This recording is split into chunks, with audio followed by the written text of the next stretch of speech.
Okay, and now this is the part of our service where we're going to honor Neil. And so I just want to talk you through what that's going to look like so you're aware of what's going to be happening and where your part might be if you have a part. So what we were going to start with this morning was we're going to have Neil's very good friend, Phil Bowen, who's also the principal of UWC, come up and share about Neil's life.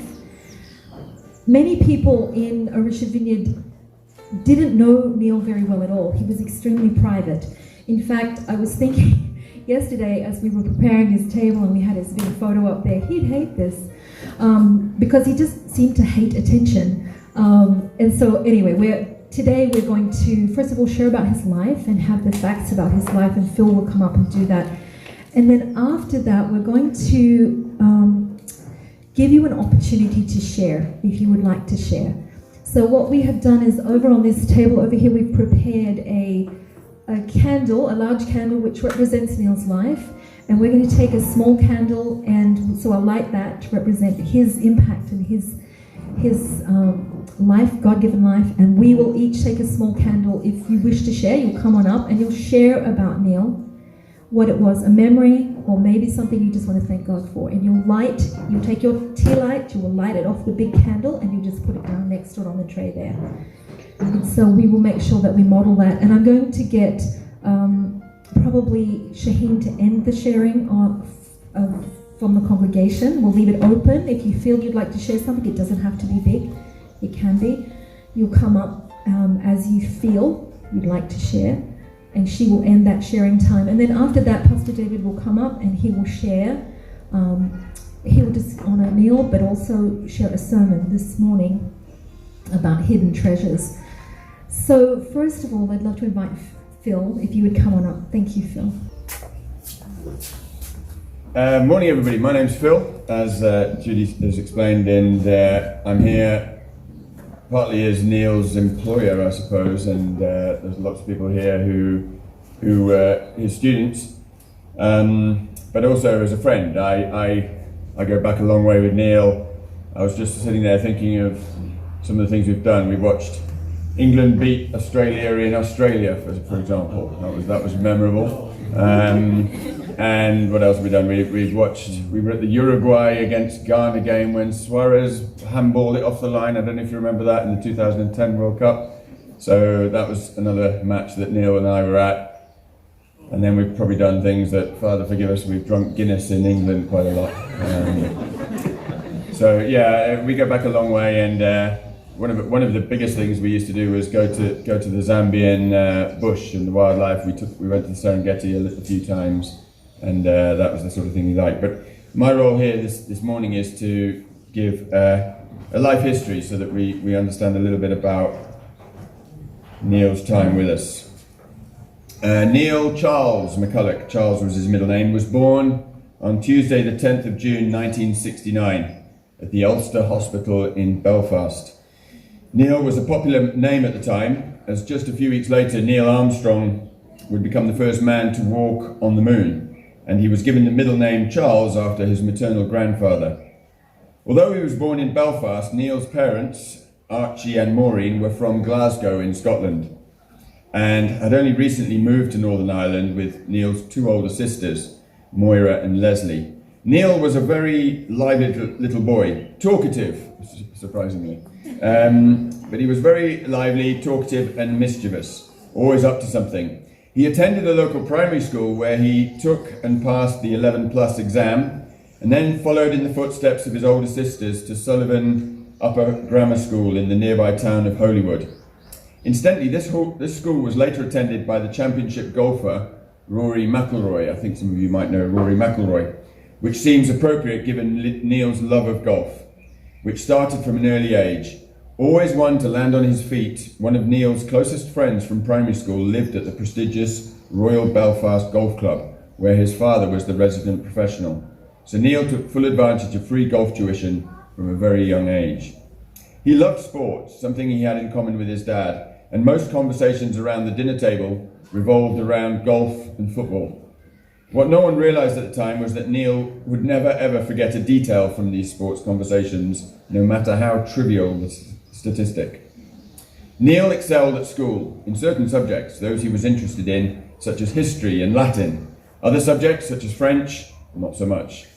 After O-levels and A-levels, it was a natural choice for him to head to university in Glasgow, a city he knew well from childhood visits to grandparents and family friends. And it was at university that he began to form friendships and bonds that he would keep throughout his adult life, made as much through his love of football as his love of study. He was a fanatical Glasgow Rangers football supporter, and his sister Leslie still remembers with disbelief one occasion when he was staying with her and Rangers lost a cup tie. He was so upset that he said, "I might as well go to my bed now," and off he went.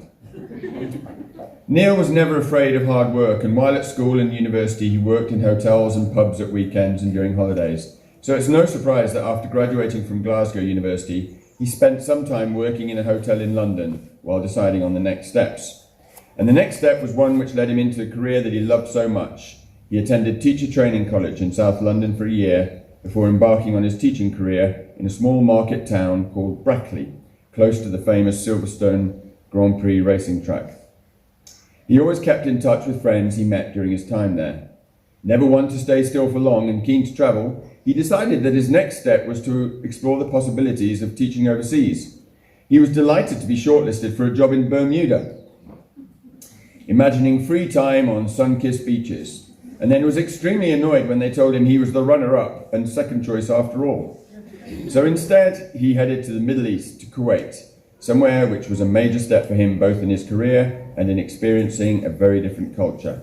He wrote many letters during this time, especially to his mum back in Ireland, and many people over the years have enjoyed receiving Neil's entertaining missives. After 2 years, in 1999, he headed to Zambia, or so he thought. Nothing with Neil ever went to plan. When he arrived at the airport, he discovered that the right visa hadn't been secured. He didn't have a work permit. And so he would have to enter Zimbabwe on a tourist visa and spend time there until he finally made it to Zambia. And I think he was there for about 4 months. And then he fell in love. The continent of Africa stole his heart. He joined the International School of Lusaka. In recounting his early days, conversations I had with him, Neil described difficulty in making friends at the school. And so he broadened his networking horizons. He joined the Hash House Harriers, a running club, and a rather amateurish group of golfers called the Chilanga Hackers. His school colleagues were bemused by Neil's intrepid approach. He soon had made friends with the Lusaka establishment, and these friendships remained amongst his most precious until the day he died. Names of his Lusaka buddies would punctuate every story, and Neil could tell a story. Neil developed an expression that I only noticed in his latter days. I don't know if he said it to some of you guys, but he said, he used to introduce a response with, "Well, there are 2 things I will say about that." Now, I soon realised that there was never a second thing. It was just a strategy to ensure that you hung on every word because there might be a second part coming up. And there was never any chance for you to say something. But his father's early golf lessons came to fruition as he became a regular on the golf courses of Lusaka. He excelled at the game, and whilst his skills were honed through practice, his uncanny ability to remember the way each hole played was remarkable. He could describe every fairway, furrow, piece of rough, and the forgiveness of each green. Neil's passion for golf with friends was matched by his passion for the wild areas of Africa. Luangwa, Serengeti, Tarangire, Murchison Falls were all subjects of tales by the campfire. Arguably his favourite wild area was Kafue in western Zambia, and particularly the school's camp of Treetops, where he spent many a long weekend and holiday. And so to the Far East. Neil was recruited by the prestigious United World College of Southeast Asia in Singapore. Neil arrived at UWC-SCA in Singapore in 2003, where he became an integral part of the Business Studies and Economics Department, teaching both GCSE and IB. He also joined the boarding house staff as a part-time house parent. He used to joke that his boarding house duties kept him out of a pub a couple of nights a week. However, his unique ability to connect with National Committee students from Africa, Vietnam, and Cambodia showed he actually loved working with students outside the classroom. He passed on his passion for hitting a small white ball with a stick by forming a golf society and taking students to tournaments around Asia. He also took part in several outdoor expeditions to such places like Western Australia, where he sailed on a tall ship in the Indian Ocean. He also took the time to organise several creative and innovative business studies trips to such far-flung places such as Vietnam, Mongolia, and even to sunny Mauritius to visit its well-known industry of biscuit production. His love of football was pursued both with students and the staff team. As he became older and his fitness made playing difficult, he took on more of a management role and would never miss an opportunity to arrange a charity game. But more importantly, berate his mates from the sidelines with humorous put-downs. His encyclopedic knowledge of all things to do with football was legendary, and many a night was spent in hawker stalls where he would regale his mates with statistics from the Scottish lower leagues of the late 1970s. His care and commitment to the students at UWC SEA led him to take on more of a pastoral role by becoming a head of grade for high HS students towards his later years at the college. It was no surprise that the counselling aspect of the role really suited Neil, and he decided to pursue this new passion by taking a sabbatical for a year to study for an MA in counselling in Queensland, Australia. He returned to the Red Dot a year later with a lovely suntan with stories of working for the Samaritans on the night shift and persuading people not to commit suicide. Neil continued at UWC SEA before leaving after 14 years of outstanding service and looking for a new adventure in Manila. In the Philippines, he embarked on a career with the British School of Manila. By this time, his hankering for a return to the continent of Africa had started its rumblings from within. He speculated on a return to Africa at this time, but the lure of the Philippines and the British School of Manila proved enticing. However, the difficulties of lockdown and the pandemic made the teaching experience less enjoyable, even if he managed to orchestrate his online lessons while basking in the sunshine of Zambia.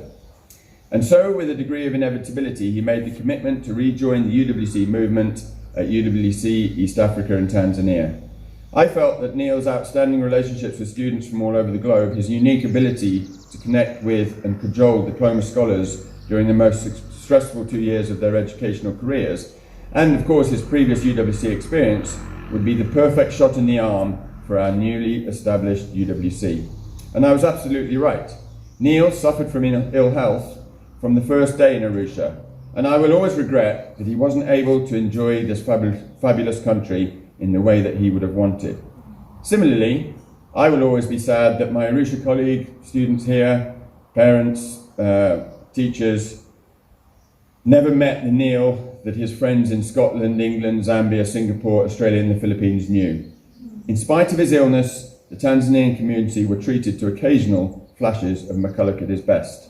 The way he would correct someone's account of their own story of a historical football match, or share a confidential opinion with his booming Belfast accent. Neil and I visited several cardiologists for help with his health. We flew down to Dar one evening. We packed him off to London. He went to see a cardiologist in Lusaka and ultimately Nairobi. On Monday the 16th of August, I drove with Neil from Arusha to Nairobi. The drive was beautiful and every bit as spectacular as any of Neil's treasured safaris across this continent. I remember we watched the sun climb from behind Kilimanjaro to our right as we left the bare cone of Meru behind us. The dusty valleys of the Great Rift Valley fell away to our left. At one point, I had to put on the brakes really suddenly as a group of 4 giraffes broke cover and strolled onto the road in front of us. To complete the African experience, we were stopped by a traffic policeman who wanted $1,000. We checked into the Aga Khan University Hospital and Neil was admitted into the last bed available in the whole hospital. His humour didn't desert him even at this time, as he suggested to the cardiologist that since the test match was on England against India, could he have one last night out with Phil and he'd come in the morning. The cardiologist was not impressed. Neil underwent heart surgery on Friday morning, but died of heart failure at around 6 a.m. on Saturday the 21st of August. He was cremated in a sombre but serene ceremony at the Muslim crematorium in Langata, and Shaheen and I were at that ceremony. That was at 5:30 on Thursday, the 2nd of September. Next week, I travel to Lusaka, where we'll be having a memorial service in St. Columba's Church, and this service will be on YouTube, screened to his students in Singapore, Philippines, us here in East Africa, and of course his family in England.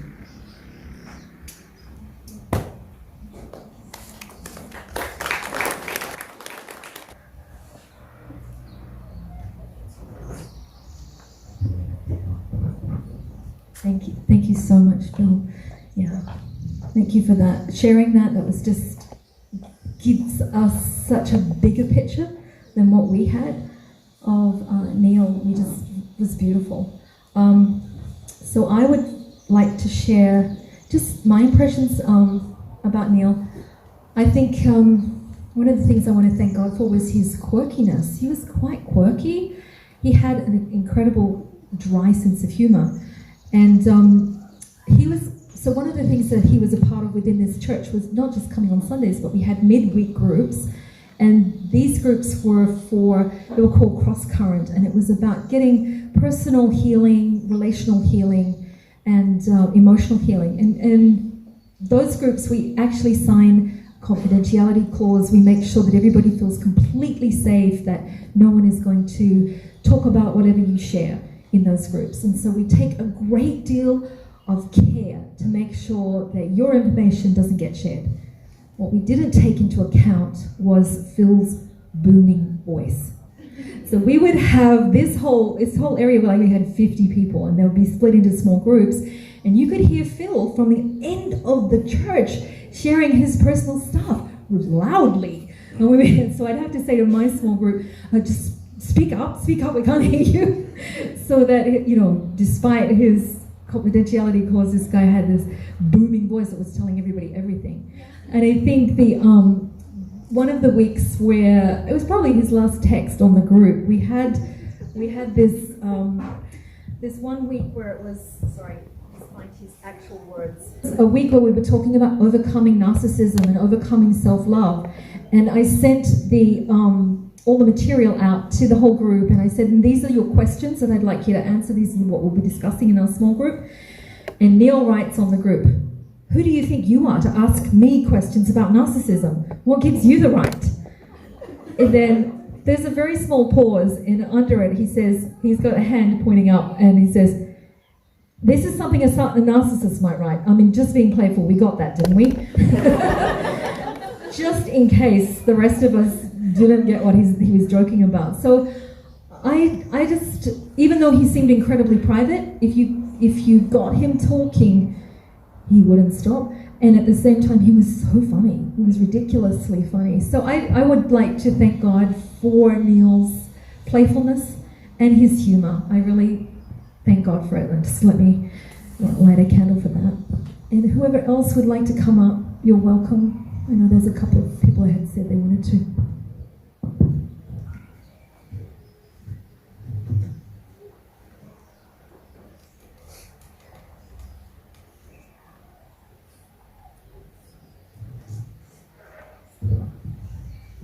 Hi everybody. You can't see how big my smile is underneath my mask, but I am overjoyed to see everybody. I'm going to read from Laura Tarimo. She is a teacher in Moshi, and she had some words that she wanted to share, and then I'll come back at the end and share as well. So Neil was a good friend and mentor to me. We started working together at UWC of Southeast Asia in 2003, and I worked with him in the business and economics department for 4 years. Our department meetings were enjoyable and full of humor. Neil never missed an opportunity to tell a joke that was funny and at the same time incisive, getting to the heart of the matter. He was a man of great intelligence who generously shared his understanding with others, always downplaying his role and trying to avoid the embarrassment of an accolade.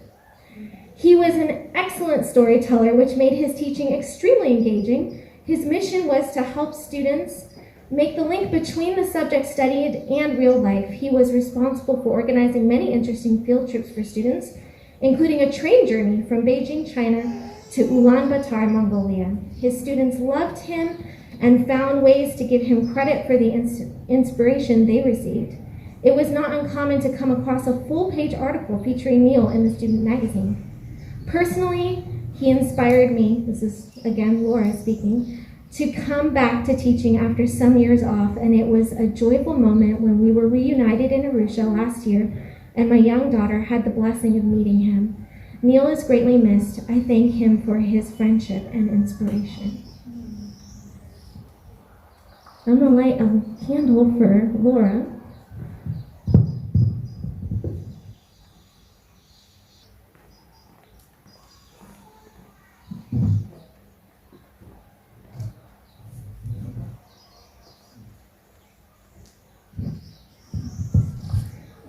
Hi there, my name is Skylar. My little window of insight into Neil's life was what we didn't know at the time, but was his last months. I led the small group that he was a part of here at church that Judy had mentioned, and I was so impressed that here's this old guy in the group, and all the other guys are my age or so, and he just jumped right in there, was vulnerable, shared his story. I was really impressed by his humility. To be teachable from like young guys like us. I'm like, who am I to be leading this group? And he shared about his counseling background and stuff. And then it was just, I just really, I admired his love of life. And then one just little story I wanted to share. I remember he said that I took just a logical, rational look back at my life. And I realized that the times I was happiest was when I was going to church.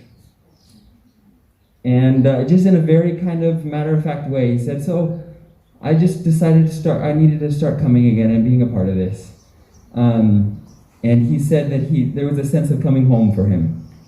And I don't know all the details of his life. I think he was involved in church from an early age. But I was so blessed that he was a part of our community in his last months.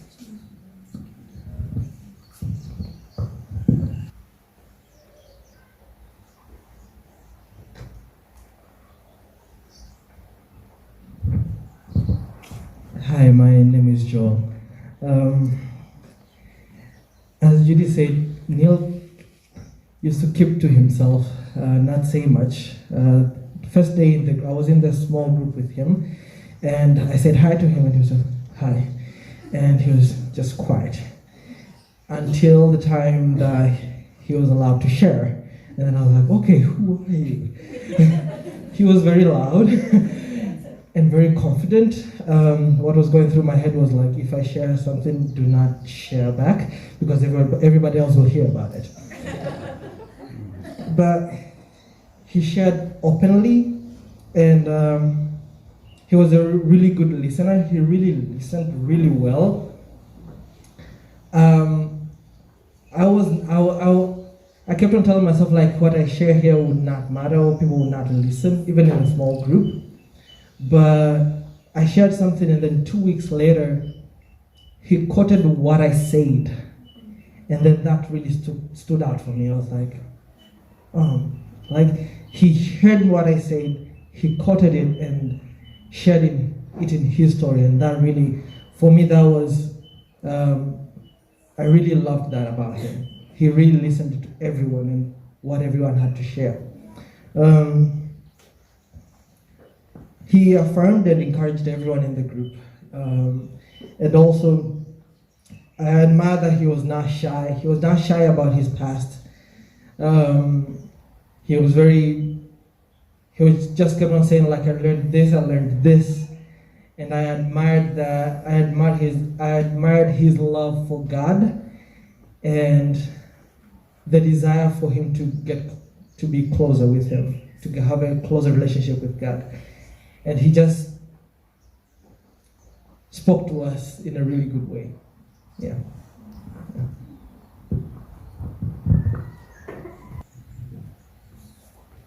Hi, my name is Janet. I've known Neil for a very short period of time, but the first time I saw him is when I was coming to church, and I'm off in the car and I see somebody's like trembling, like somebody needs really help. And I asked him, do you need help? Felt like he was going to fail or what. Said, no, I'm okay. Don't need help. So I walk away praying like, God, please help him. And then we came to church, observing from far, he's walking like this. Until he was able to come, you sit from far, you just pray in your heart. Then the following Sunday he was here again, just like that. But that Sunday was even worse. So, observing from far, I asked, do you need help? No. It's just that the medication I'm taking, they're making me horrible. So, okay. So I saw there was a first responder guy at church, and I said, please take a look at that guy so that he doesn't need attention at all, but take a close look at him. That day he was not very fine. He even went to another room, given water, relaxed, started. I said, oh God, this guy loves God, yes? As sick as he is, he still wants to come. And then at the end of that service, I followed him again. Do you need prayer? I said, yes. And that day, he was able to be prayed for. He accepted prayer. So I said, like, he was so strong, but also like a baby. And he loved church. What you can learn from Neil, if not church, he loved God, because he had every excuse to say, I'm sick, I cannot make it. But he would make every effort to come to church. That's all I know about him.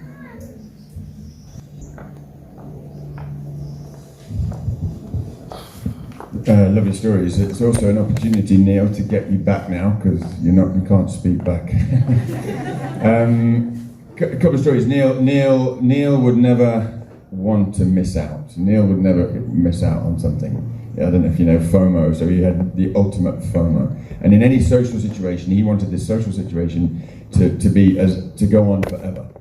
And there are a couple of stories that involve a key, actually. Both of them involve a key. The first one, we were up in the wilds of Zambia, and these stories always happen with three people. There's Neil, there's Phil, me, and a guy called Russell. And we got on this car. We had two cars. We left one car in the camp, and we got on the car to go for a game drive. And we spent the whole day. We must have set off at 8 o'clock, and I think we came back at 8 o'clock in the evening. So it was a good 12-hour game drive. At which point, Neil announced that he had, somewhere along the game drive, he'd dropped the key for the other car. And we didn't have another key. And so we deliberated about this and thought, what should we do? There was only one thing for it, Neil said. We're going to have to do the same game drive again tomorrow, but a lot slower, looking for the key. And this is what we did, believe it or not. This was an area the size of a small European country, and we did the whole drive again, all the time looking for a key. In long grass, through muddy rivers and what have you. And Neil, I don't remember looking for that key for 1 second. There was me on one side, Russell on the other, and he was just telling his stories in the back. And I'm convinced it was a ploy just to get us out there again through a part of the world that he loved. Another key story, we were, again, Phil, Russell and Neil, we were in South Africa for the 2010 World Cup, and we were in a place called Monte Casino. I think it's like a bunch of restaurants and whatever, and big eating area. And we were there till quite late, and we were chatting away, and Russell was agitating that it's time to go back, it's time to go to bed. So we headed back to our house, or the flat we were staying in, and we got there, and Russell, where's the key? Where's the key to the flat? And I said, well, I don't know, I didn't have the key. And Neil seemed completely unperturbed by this, and eventually we said to Neil, and he said, it's on the vending machine in the Monte Casino. And we said, well, why didn't you say anything? And he said, well, I saw you left it there. I mean, nothing to do with me. And it was clearly a ploy because he wasn't quite ready to finish the night, So we went back and of course had another pizza and you know, and stayed there a bit longer, and that was Neil's way of prolonging evenings. But go on then, one last story from South Africa. It was the South African World Cup, and again we were watching Uruguay against the Netherlands.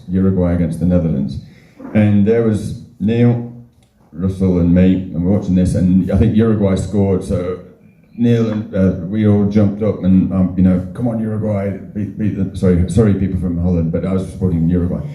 Come on Uruguay, and we jumped up, and there's me and Russell, and then suddenly the guy in front of us who was sitting down stood up, and this guy was a giant South African, turned around very slowly and said, "Hey, you guys, you're making a bit too much noise here." And Russell's under the table by now, and I'm sort of backing around the back of the table. And Neil, quite to my surprise, was like, "Yeah, you're really annoying me as well." And he starts chewing me and Russell out in front of this South African guy, and you also, anyway, it doesn't matter. So the next thing, so another goal goes in for Uruguay, and there's the guy just trying to support under my breath, and Neil jumps up and makes a big noise because he's also supporting Uruguay, and the South African guy gets up again, and I'm thinking, oh, here we go. Neil now launches into him. If you want to host a World Cup in your country, be prepared for other people to come here and make lots of noise. And anyway, Uruguay are a whole lot better than your team. And now this big hoo-ha starts, and Neil comes around the other side, and like, where's the calming down, Neil, that you were doing a few seconds ago? But obviously he had a lot of faith in himself. He was a big guy in those days, Neil. But yeah, a couple of stories about Neil and his wish to keep socializing going on as long as possible. Hi, my name is Chris, and Neil and I both taught economics at UWC. Some of my students would say I still teach economics, but Neil and I both started teaching for a while at the same time, and we would share stories. And Neil, I will miss Neil's laugh, a very wicked laugh. But last year, the students, they came up with some awards for the teachers. And they announced that one of the teachers would be the most funny. And I started getting ready to go up to the stage. I think I'm a pretty funny guy. But Neil gets the award. And afterwards, he kind of looked at me and gave me a wink. And we both agreed that I was going to work very hard to win it the next year. So Neil, I thought this was a very dirty trick to get out of this competition. He told a great story. There's a number of his students here that we still share the story about the ducks on the pond. Very funny man.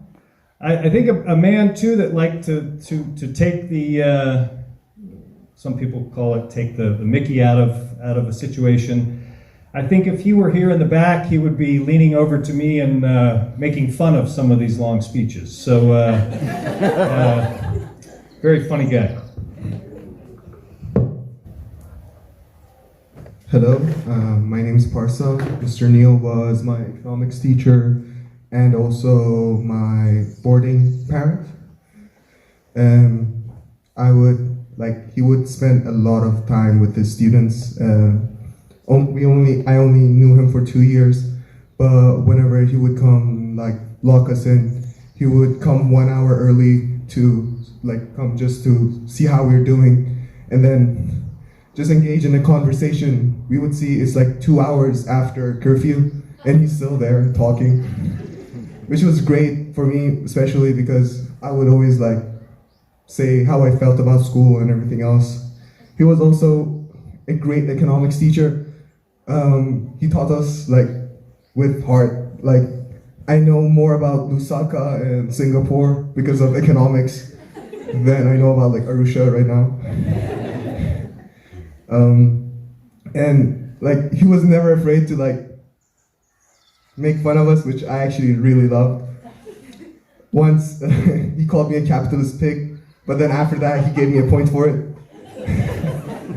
So he was just amazing, and he also taught me, especially with all his life stories, that we should live our life to the fullest.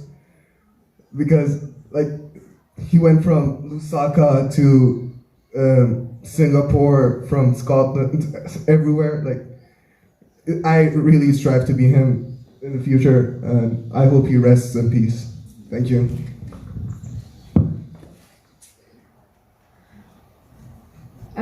Hi, my name is Reem, and I'm one of Mr. Neil's students. He was my economics teacher, and he was incredibly supportive and caring, despite the funny side of Mr. Neil. Because I remember the first time I met him, my first econ class, I was like, I never studied anything in English before, especially economics, and I have no idea how this works. He was like, we're gonna get through this together. And despite that, I've never got his jokes, because he would yell at us, and then after 5 minutes, the whole class is terrified because they think he's incredibly mad, and they were like, guys, come on, it's just a joke.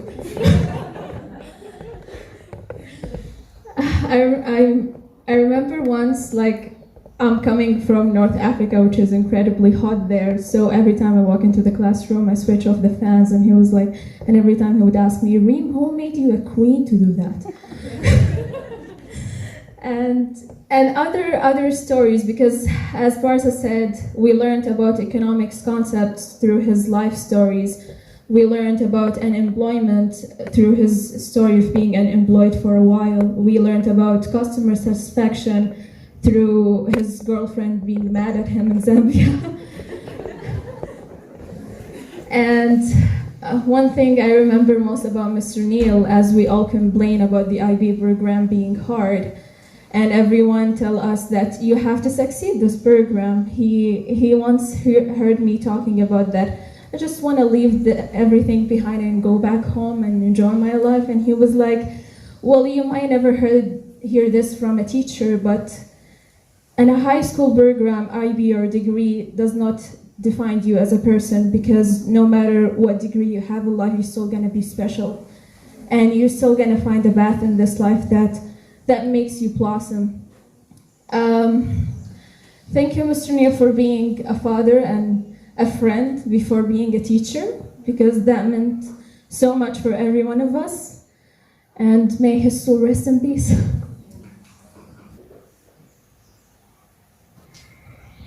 So it's a testimony to Neil's personality that he could bring so many people together, so many different people together. He was so deeply impactful. And I know this because I only knew the man for 9 months. And yet I loved him deeply. Like, he became my brother.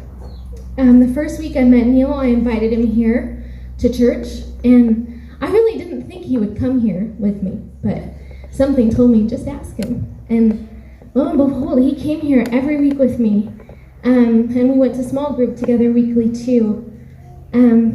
So, you know, in the life of, in a week, we shared a meal together on Wednesdays, came to small group, we came to church on Sundays together.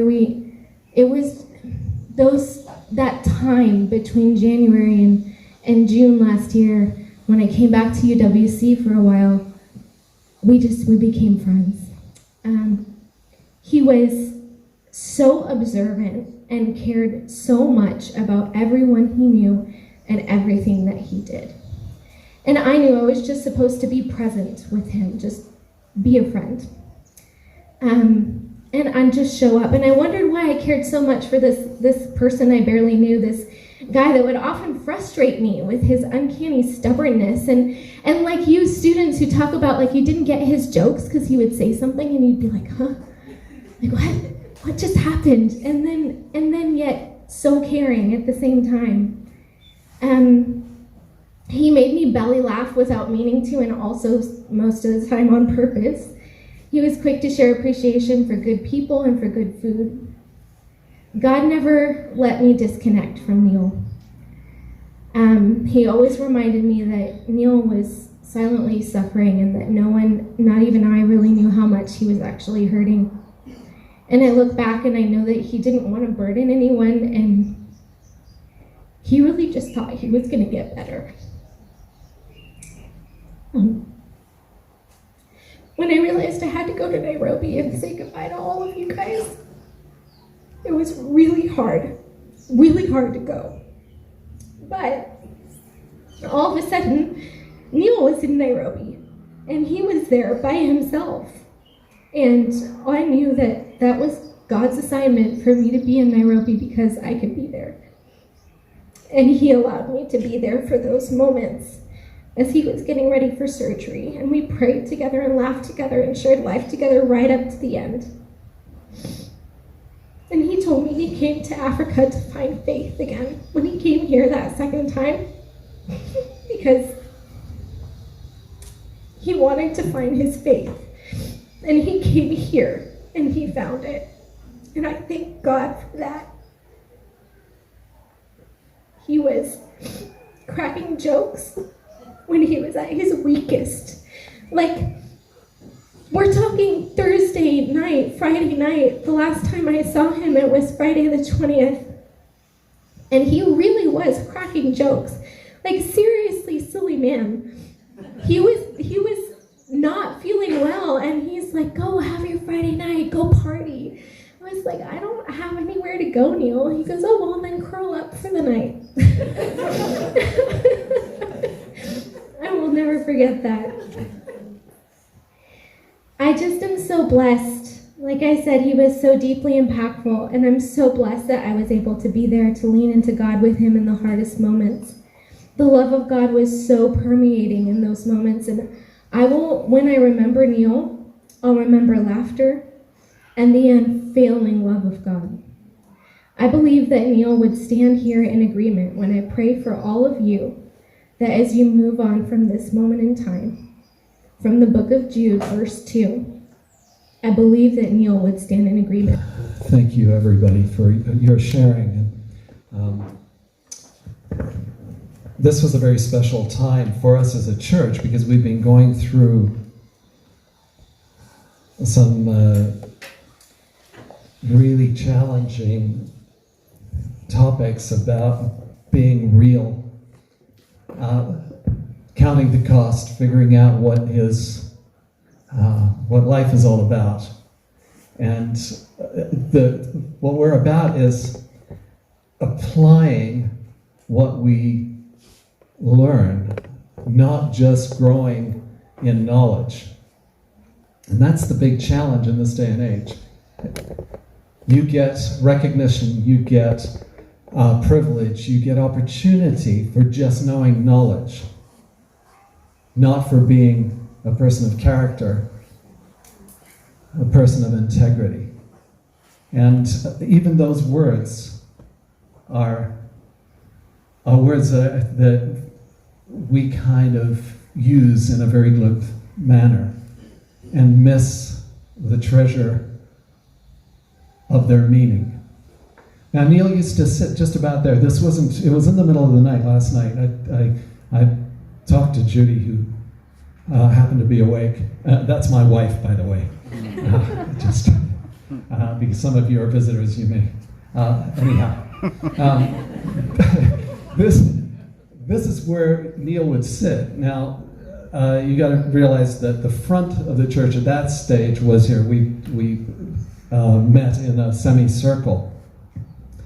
And so he would come in, he would shuffle in at an inordinate speed and with commitment. He knew where he was going to come and where he was going to sit. And I had to look him up. I had to go after him because he didn't want to waste my time. As that kind of person. And in the couple of times I talked with him there, and then taking over for the small group that particular week when Skylar wasn't able to be there, I got to meet someone who I would have missed otherwise. And you know, when you're at funerals and or memorials, all the interesting things come out that you wish you had known before, because that would have made your relationship that much more special. And so sitting here and listening to Phil share about his story, and I know Phil could take up the whole day, I'm sure, anecdotes and fun facts about this precious man. And we just got to share a little piece of his journey. very little peace. And it impacted us. It impacted our church community, as you've witnessed this morning. Some of you didn't even get to speak to him, but you would have seen him over here. Nobody would have missed Neil. It's the kind of guy he was. So he's, as I said, it was a short time, but he was very much part of our journey and enriched us. When we meet a person of integrity, they impact us. Now, I want to explain what I mean by integrity, and that's an integration of your core beliefs and your behavior. A person of integrity is a person who's integrated. They're committed to being who they think to be good, what they think to be good, committed to their values. And unfortunately, you don't meet that many people that way because there's so much pressure to be something other than what you've been created to be. And this young lady who shared just near the end about him saying, "You're special. You're special." And that's not a platitude. That's true. Every single person, we believe that as followers of Jesus Christ, that we've been created in the image of God. That's part of our faith belief. That we're not accidents, that we have been created with a purpose and with a destiny, and we have been equipped to that end. We have got all we need ever to be who we are supposed to be, or called to be. Right? And it's so we lose fuel, we lose energy, we lose impact to the degree that we veer off our integrous. Is that actually, is there an English teacher here in our midst? Is that a real word? Because I've used it a lot, and if it's not, you can use it if you like. Is there such a word as integrous? Is that, well, you know what I mean. To the degree we disconnect with being true to ourselves, to that degree we lose impact and relevance.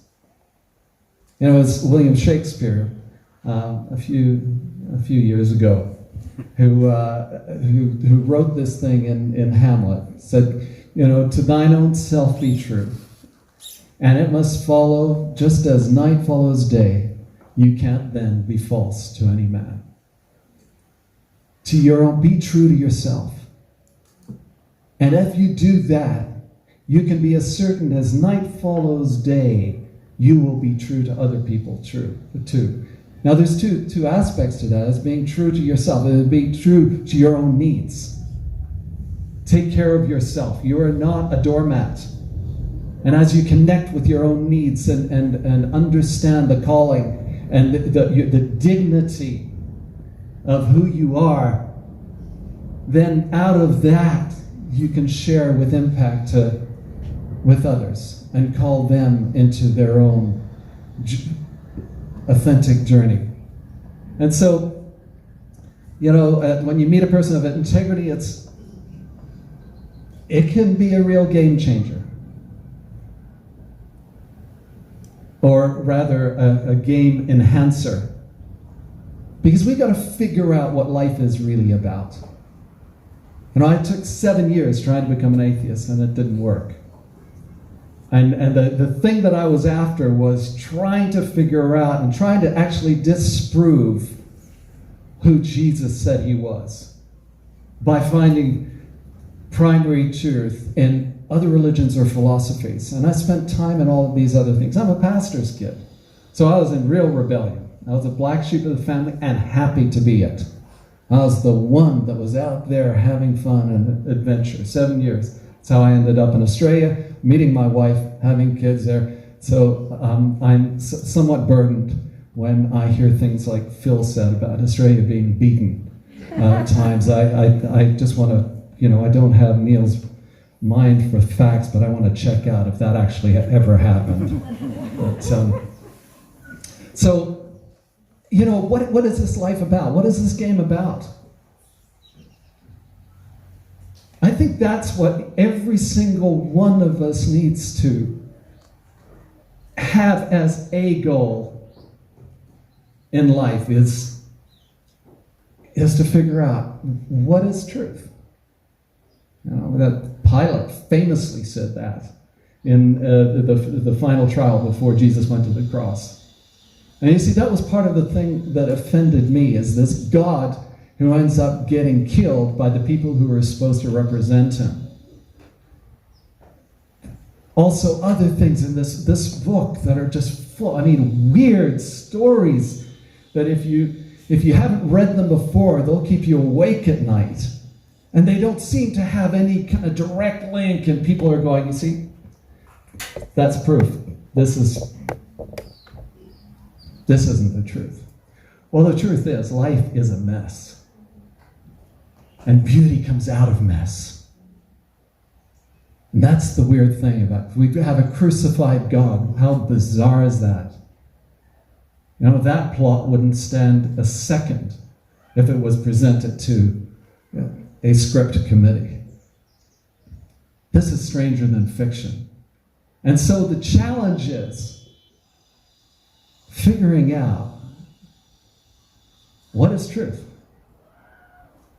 I was thinking of this, that if the goal of life was to climb Kili, and instead you climbed Mount Meru, and you did it in record time, what good would that be?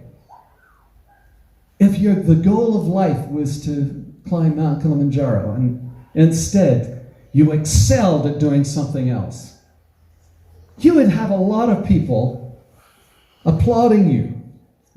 They would say that, most people would say, man, that's good, man. You've just made your own mark here. Who cares about killing? You did merit. And you did it better than anybody else. Now that is redefining truth. You see, we've got to think about, what is success?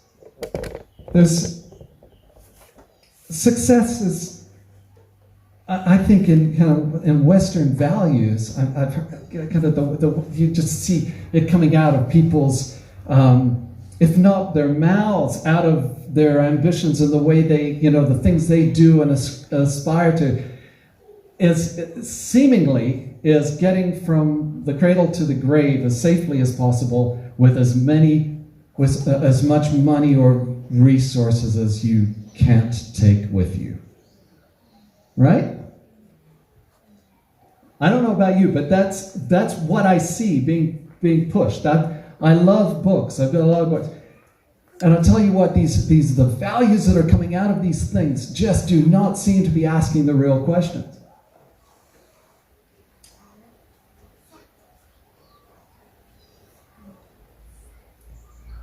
I think we need to redefine success. We have to figure out what the game is about in the first place. What are the rules that are out there? What is truth, to use Pilate's terminology? And then align our lives accordingly. There's a peace, a deep sense of well-being in knowing that you are part of a bigger picture. You don't have to know what all that big picture is, but if you know that you are in a story and there's a director that cares and is providing for this and is outworking this story. This story that we're part of is, I used to be kind of an aspiring filmmaker back in my 20s. I was involved in writing scripts and things like that.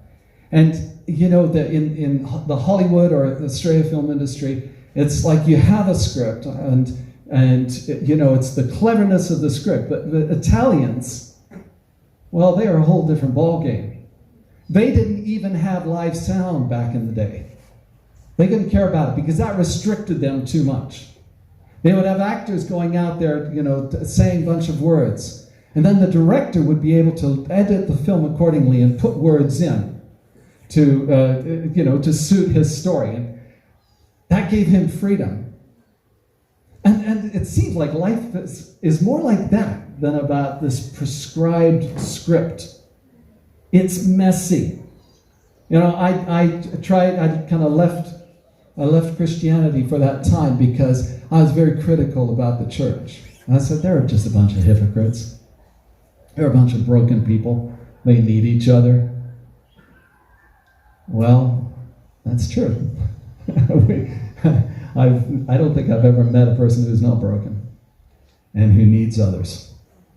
And that's the first thing that we come to, an acknowledgement of our own state. Need is part of our life. We were born with hunger. We were born with thirst. Why? Because there's food to be eaten, because there's drink to be drunk.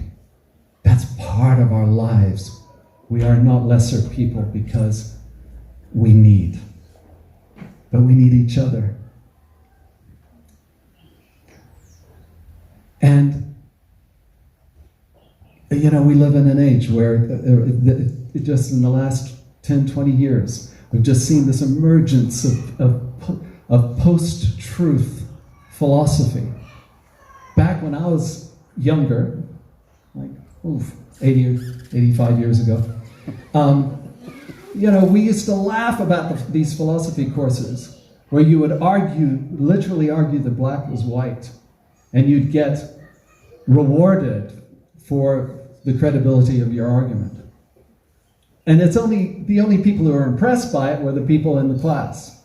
Nobody else was impressed by somebody who would argue that the earth was flat, or that Neil Armstrong never made it to the moon, but it was in a studio, or all the rest of it.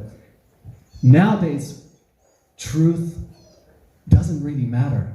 It's not about the facts.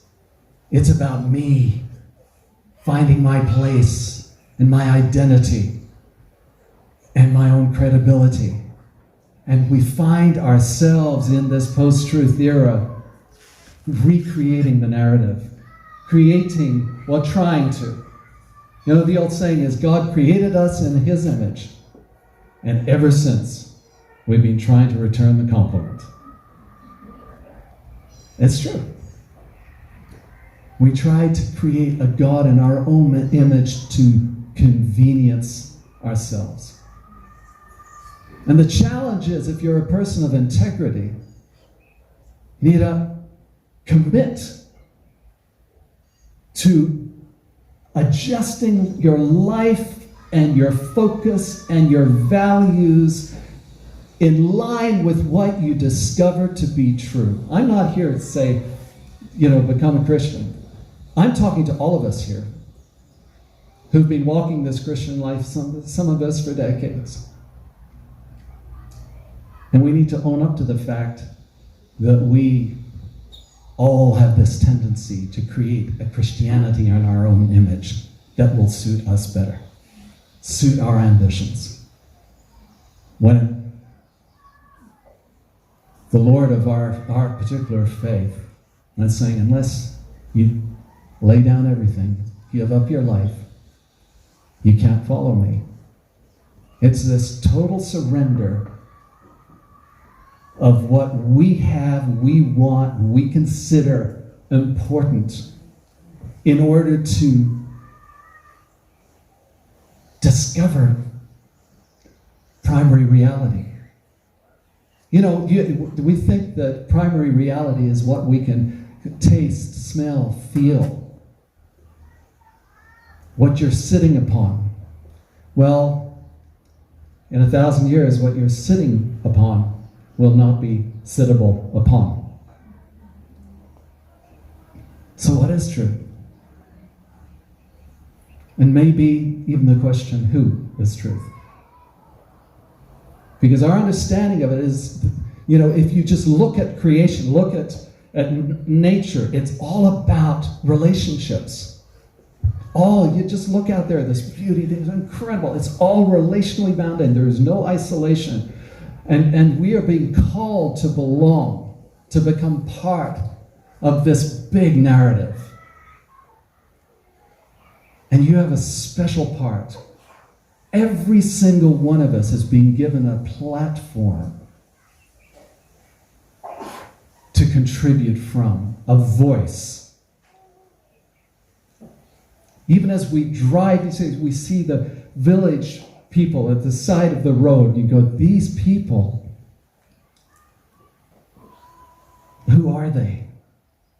Have they found their niche? And it's not about getting to the top. It's about serving the big agenda, if there is one. But let's figure out if there isn't. So becoming a person of it, and well, I just want to say, it's not easy to be a person of integrity. But it's the safest way to go. Because if you're committed to truth, regardless of what it is, truth will have your back. But if you're committed to a fallacy, you've got to watch your own back. You've got to resource yourself. And you're going to spend a lot of time trying to convince others to help you, to support you, to be with you, when the director of the whole production is saying, I've got all you need. Do you want to play my part? Becoming a person of integrity. I really saw that in Neil. Just his Irish rawness was just so refreshing. My wife has a very strong Irish background, and I've lived with that for 38 years. And being very enriched and challenged by it. But when you mix an Aussie and an Irish person together, which she is, yeah, you've got, look out world. But becoming a person of integrity is, I think, what we want to be. Because it's about finishing well. It's not about performing on the journey. So you see in the Olympic Games, it's not, you don't get marks for having tried hard, right? And certainly you don't get marks for throwing the shot put when the event is the 100-meter sprint, right? You can throw it further than a cricket ball, but it won't stand any. So, becoming a person of integrity, and that was this rawness that I had from Neil, just saying what he thought and what he really believed. And there was this thing that was so refreshing as I connected with him. And I see a person of integrity doesn't have all the answers and doesn't pretend to, right? We've been talking about the issues, the divisive issues of the arrows of division over the last, in the series that we're doing now. And that's connected to pride. Pride is trying to be more or trying to be different to who we truly are. And then a person of integrity is committed to being known, not denying who they are and where they're at. And that was the beauty of this cross-current course, right? With Neil sharing his deepest secrets with 50 people.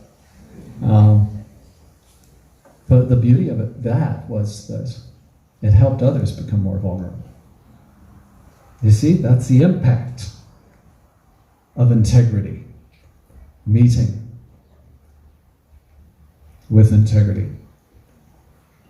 A person of integrity fears getting it wrong more than being wrong. Does that make sense? It's more about actually admitting that we're all in process and being committed to this goal. It's like, figure out the goal. It's fine. You got these guys like C.S. Lewis, another. C.S. Lewis is one of my favorite authors. He was a professor both at Cambridge and Oxford. And he was a renowned atheist. And he was a published author. And one day, it just didn't make sense to him anymore. And his credibility was in the balance. And he describes this process beautifully. If you haven't read his stuff, he wrote the Chronicles of Narnia. He wrote, tons of books. A very, very articulate thinker. And he said, there I was, dragged kicking and screaming into the kingdom of God, England's most reluctant convert. And that's a guy of integrity. He stood to lose everything. He stood to lose his career by admitting that maybe he got it wrong and his facts didn't add up to what he discovered, what he called truth.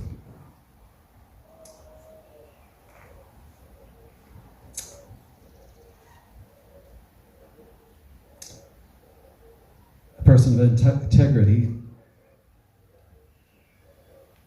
is committed to reality, not convenience.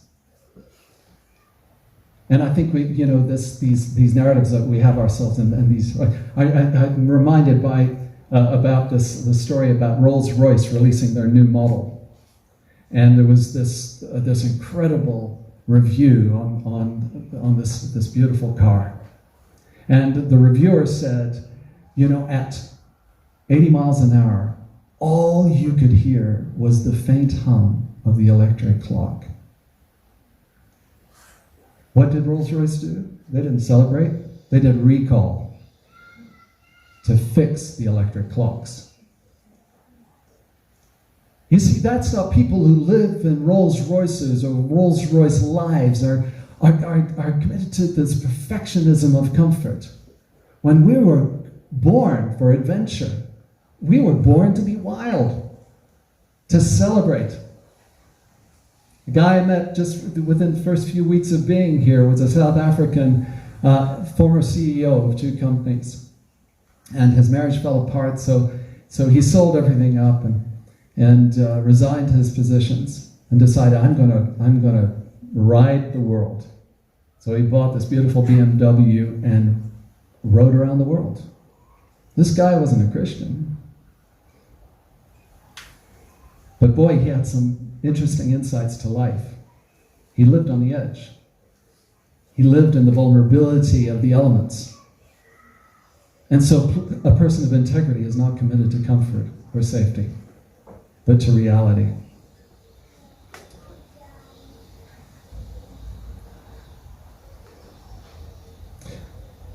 I have so many other insights, but I just want to challenge us this way, that the more real we are, the more relevant we will be. And if we're committed to convenience, we are not relevant to what really matters.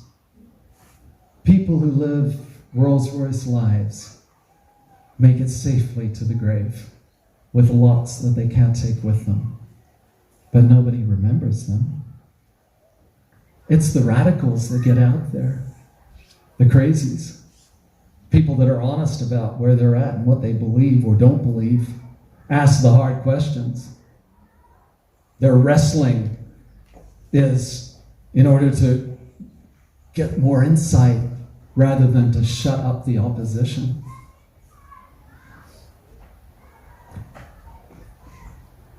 You may not feel relevant if you're a person of integrity, because people won't like it. Because you will be, like Jesus said, you'll be salt and light. Because the light shows up stuff. I have a very messy office at times. And it looks really tidy until I turn on the light. And a person of integrity sheds light. And you may not be popular. It's a hard journey. But you'll make your mark. You might be a person before your time, Have you heard that saying? A genuine person before their time is usually not liked during their time, but are recognized in retrospect. And the seeds they sowed during the time of their tenure will reap harvests that others get to benefit from, but they may never have seen themselves. And I want to say thank you to Neil, because I can see from the stories that we've heard this morning that he impacted your lives. This wasn't just a funny Irishman. This was a guy who lived hard, loved people, turning up an hour before lights out and staying 2 hours later. That's somebody who cares, who's interested. A person of integrity does that. And I want to finish with a saying from a man who died at quite a young age. His name was Nate Smith. Nate Saint. And he said, "He is no fool who gives what he cannot keep to gain that which he cannot lose." Nate finished well, and later generations are reaping what he sowed, even though he didn't see it himself. And I think as a community of friends, I think we could say that of Neil as well. He finished well. Came back to Africa to find his faith again. Acknowledged the fact that even though he had celebrated many adventures, there was something about coming back to a community of faith that was important to him. And so we're going to finish now with singing Amazing Grace again. It's an amazing song. And if I would just encourage you to go and look it up on Wikipedia. The story behind Amazing Grace. It was actually written by a pastor, a guy called John Newton, an Englishman, who wrote the hymn for a Sunday service to illustrate it. But before he was a pastor, he was one of the worst blackguards you can imagine. He worked the slave ships, and even as a sailor on the slave ships, and where there was basically no moral standards there at all, and language was about as ripe as it could get, he got cautioned by his captain for being too rude.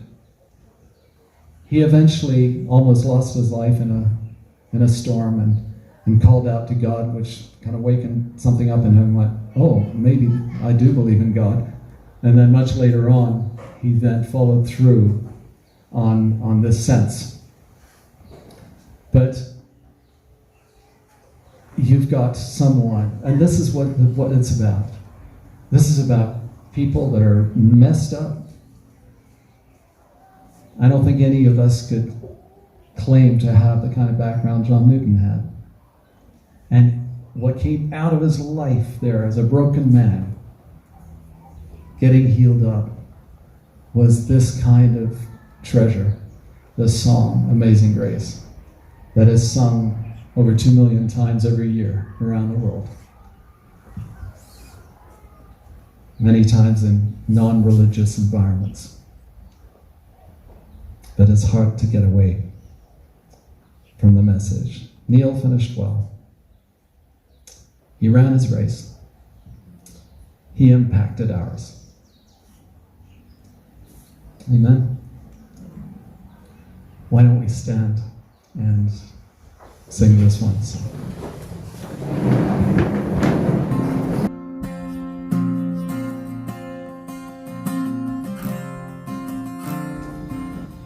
Thank you for all you've done. Thank you for your beautiful story that you've called us to be a part of. So now, I pray that we would go in the knowledge of your love, the experience of your favor, and the anticipation of your involvement in all of life. And we do all this in the name of the Father, and the Son, and the Holy Spirit.